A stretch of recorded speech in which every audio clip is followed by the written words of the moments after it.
Michael Ramsey. I'm past president of the American Academy of Pediatrics Alabama chapter and a pediatrician here at Dothan Pediatric Healthcare Network for the past 19 years. As you're aware, Alabama Medicaid is in crisis due to an $85 million underfunding by the Alabama legislature in the 2017 budget. Statewide, between 30 and 40% of children are insured by Medicaid, and this shortfall has jeopardized the very foundation of pediatric healthcare in Alabama. As one of the largest pediatric healthcare providers in the state, with over 119,000 patient visits last year, our practice has already been severely impacted. And we're so pleased to welcome an honored guest to our clinic today to see how we take care of all children. And we're encouraged by his support and are hopeful that the upcoming special session will not only address this year's budget problem, but will also provide a sustainable plan for the future. It's with that hope that I'm pleased to introduce the Governor of Alabama, Dr. Robert Bentley.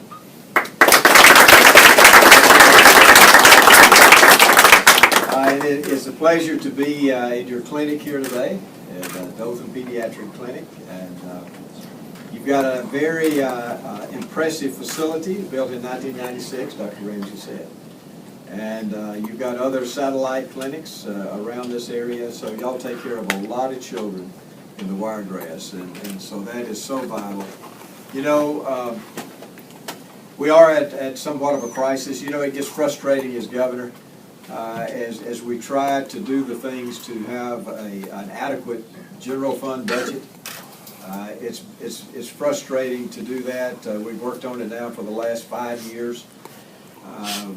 Little success, but usually it's a Band-Aid approach. Every year we patch it up as much as we possibly can with what monies we can find around, but there's no long-term planning. And that's our problem right now, it's hard to get the legislature to look at things 5, 10 years from now and to see how we need to adequately fund the general fund, especially Medicaid. And when we came in office, I was telling Dr. Ramsey about this, when we came in office, we actually cut the size of government by 25% over a period of time through attrition. We didn't fire anybody. As people retired, we just didn't replace them. But we also were able to do that because we increased efficiencies in the state. And the efficiencies have saved the state actually over $1 billion a year. $1 billion, but that's still not enough because the cost of doing things has gone up. Particularly our prison systems, our law enforcement, mental health, but particularly Medicaid. We have over 1 million people on Medicaid in the state of Alabama. That's almost, well, it's not quite 25%. It's a little over 20%, and that's a lot of people. There are in the state of Alabama, and y'all see a lot of them here. There are 500,000 children who live in poverty, and those children didn't choose to live in poverty. A person who develops mental illness, they didn't choose that. A person who has cerebral palsy or any other congenital defect, they didn't choose that. But one of the duties of government, you know, government should be smaller. It should have limited scope. But one of the duties of government is to take care of those people in the state that can't take care of themselves. And as a physician and as governor, I really cannot idly sit by and think about those, especially the children, the poor children that y'all see here, who cannot grow strong and healthy and do the things and become educated and have a productive life unless we provide them with an adequate healthcare system, unless they can see a nurse or a doctor. We can't really help these children. We can't help the families. We can't make their lives better. It's not going to be better unless we adequately provide health care for these children. The last 2 weeks I've spent a lot of time. I've been all over the state. I said I was going to do this in my video announcement that I made 2 weeks ago. Today I'm in Dothan. This afternoon I'm going to Mobile. So I have hit every area of the state, and I'm going to continue to do that. We're calling the legislature into session this next week, I have put forth really a simple lottery proposal. That was never my first choice.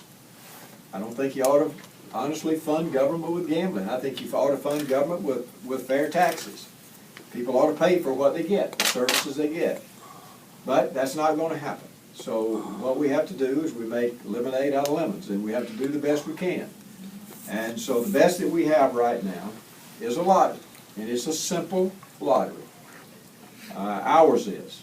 And if the legislature does not add a lot to it, and they pass it, it will pass the people, because it is a very popular issue in the state of Alabama, and we actually are allowing the people to vote on it. And that's all we're asking the legislators to do right now, is just let the people decide.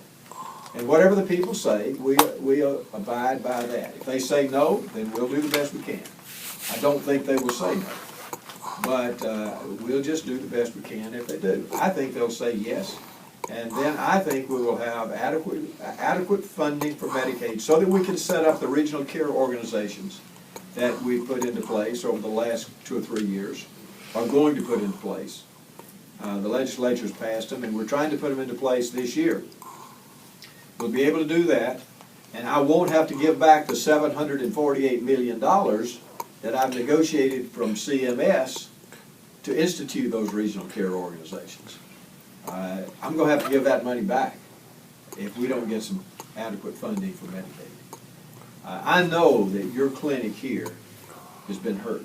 I know that y'all see, I believe you said, Dr. Ramsey, 57%? Yes, sir. 57% of your patients are Medicaid. I didn't have a choice on things that I could cut. We did everything that we could to try not to cut providers. That's the last people we ought to be cutting. Hospitals, you can't cut because of law. Nursing homes, you can't cut. So there are only certain options that we had. There were other options that I tried to do. CMS told us, if you cut anything other than that primary care bump, the $15 million, if you cut anything other than that, you're going to lose the RCOs, you're going to lose the $748 million. But I can tell you this, and I told Dr. Ramsey this, very quickly, we're going to restore that. So that's not for always. I would like to even put the specialist at the Medicare level, so that we have more specialists that when you need to refer them, that they will take our Medicaid patients. When I was in practice for 35 years, I never asked anybody what kind of insurance they had. And we didn't limit them. You know, we saw anybody that wanted to come in. But, you know, not everybody can do that, and not everybody will do that. But, you know, we have to take care of people. And to me, folks, let me say this. This is not about a lottery. It's not.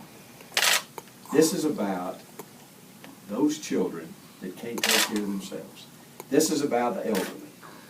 This is about the disabled. This is about the mentally ill. This is about those that really are in difficult situations right now. And it's always about the people. It's always.